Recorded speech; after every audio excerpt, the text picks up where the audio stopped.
Hello all you beautiful people, and welcome to the first of my Runecraft rune tutorials. Today we're going to be taking a look at some of the runes that you're going to be wanting to learn early on and use early in the game.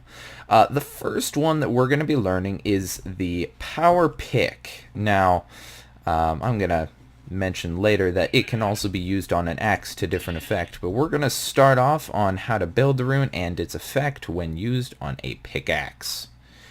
So, construction begins as so. You place 8 pieces of redstone in this pattern. Already messing up. So, 4 in the middle like that, and 1 each in the edge. This is all in a 5x5. And now you place a block in these 4 spots. Now this block is what's referred to as the tier block. I'll put a link in the description to a page that lists all of the blocks and their respective tiers. Basically, this block determines what power the rune gets. Rather, what level of power. And then you place a redstone torch here, here, here, and here.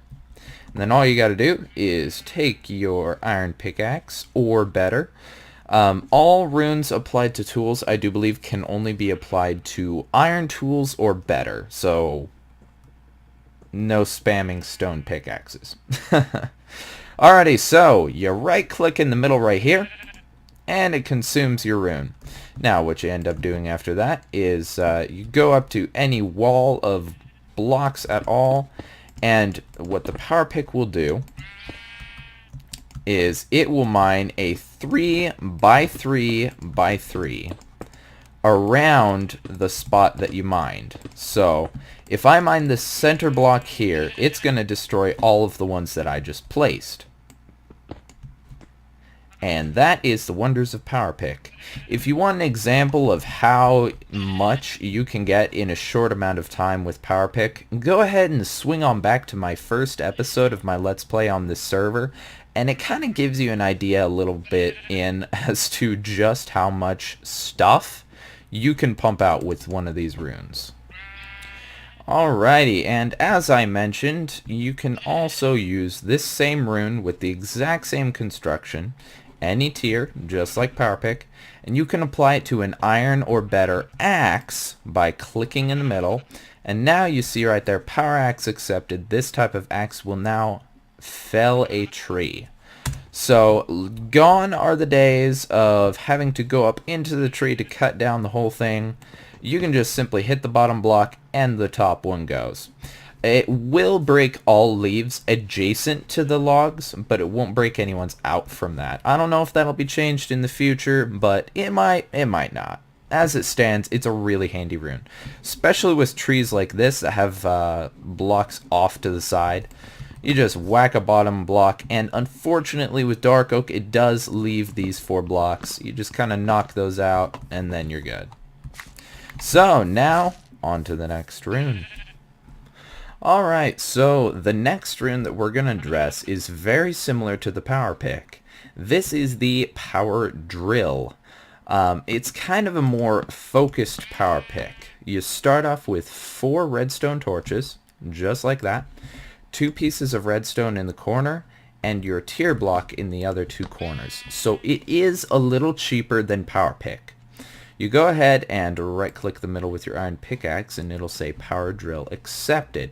Now what this does is, from the block that you hit, it will mine in a straight line back from it. So if I break this here, it'll break more behind it. Now I do believe that higher tiers either increase uses or increase distance. I think honestly it might be both.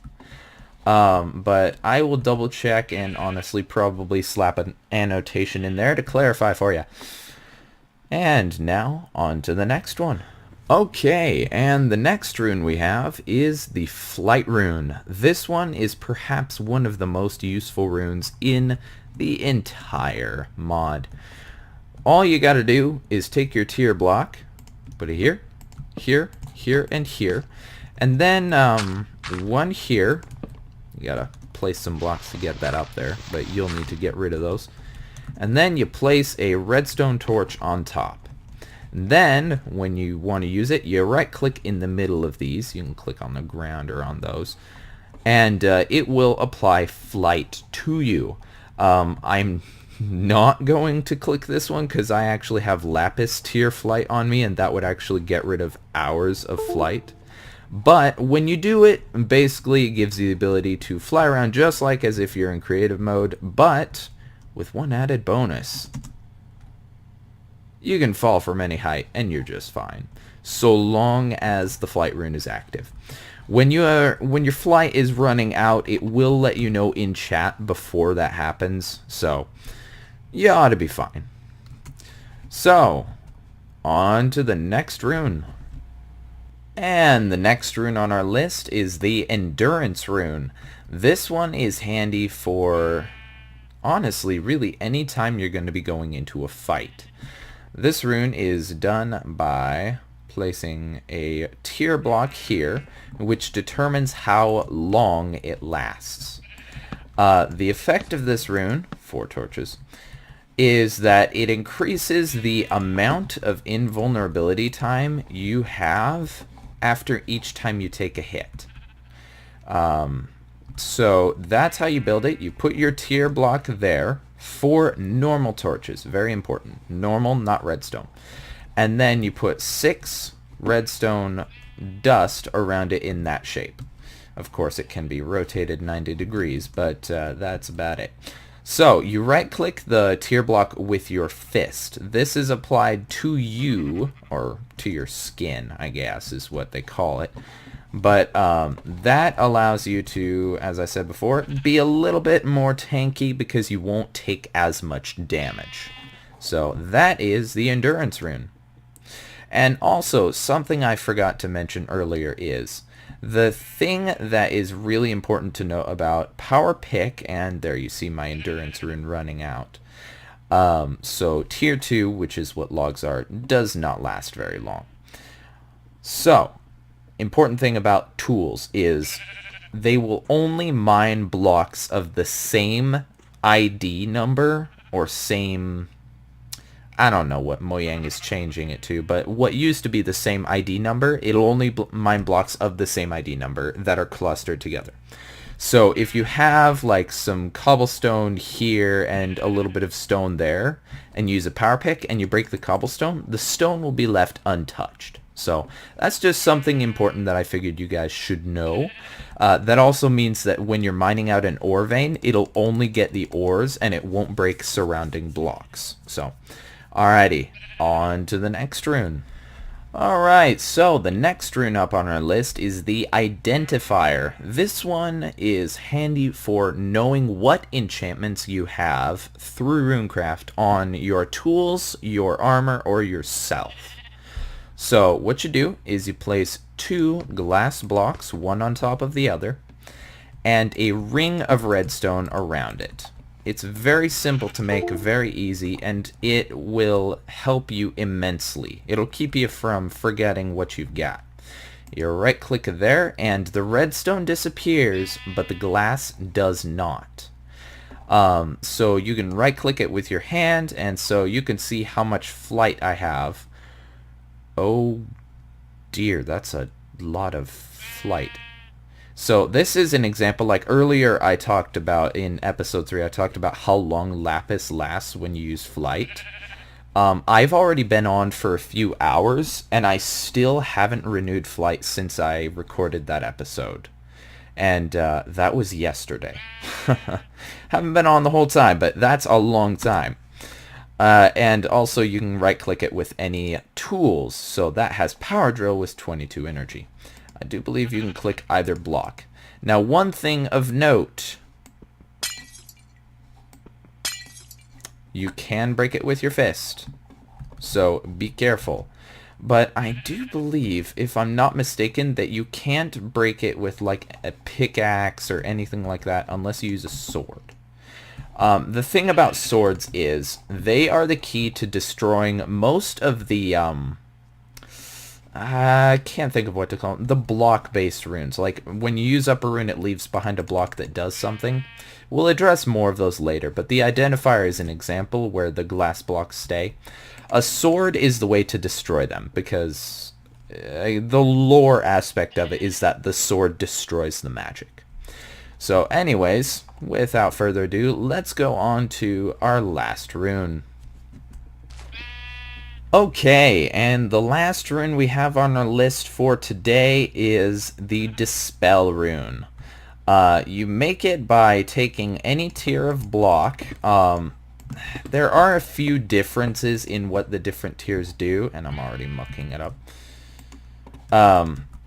Primarily, just know that tier 1 is what you want to use for what I'm demonstrating. The different tiers can do a few different things, but this is what tier 1 is used for. You make it in 3 there, 3 there, 3 here, and 3 here, and then 3 through the middle, so it's kind of like a big cancel mark. And then you right click it with any tool that has a Runecraft enchantment on it.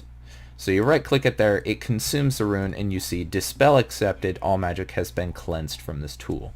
So that's handy for any time you're using a tool that keeps doing something that you don't want it to. Like, I know plenty of times I've been clearing things out with, or rather building things with a pick in my inventory, and I've made a mistake, gone to break the block, and it's destroyed a huge area around it.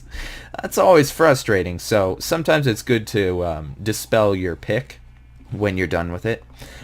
Now, on that topic, another thing you need to know about tool enchantments is that the enchantment is specific to the tier of tool. So, iron pickaxe. If you enchant a iron pickaxe with, let's say, power drill, all iron pickaxes you use, even if you die, even if you throw away one and get another, they will all share that enchantment. All diamond pickaxes will share an enchantment that you put on a diamond pickaxe, but they will not share across different tools, so pickaxes to shovels won't share. And also, diamond to iron pickaxes or shovels won't share. So that's important to know, so you can have one for power picking and one for power drilling. And we'll go into a rune that helps you keep it a little more specific, but that will be probably in the next tutorial episode. I think that's enough runes for today. You guys are probably bored, probably trying to process all the runes. Now, I would love to see you guys on the server. We are open for whitelist applications, and honestly, the reason I make these tutorials is for anybody who's on a server running Runecraft, but more specifically for anybody who wants to join the server that we're on. I'll put a link in the description to the application page. Feel free to join. I'm on all the time. The developer of the mod is on all the time. And we are very friendly. We're happy to talk to you, answer any questions. And, you know, it's always fun to have more people on. So I will talk to you guys in the next episode. Bye-bye.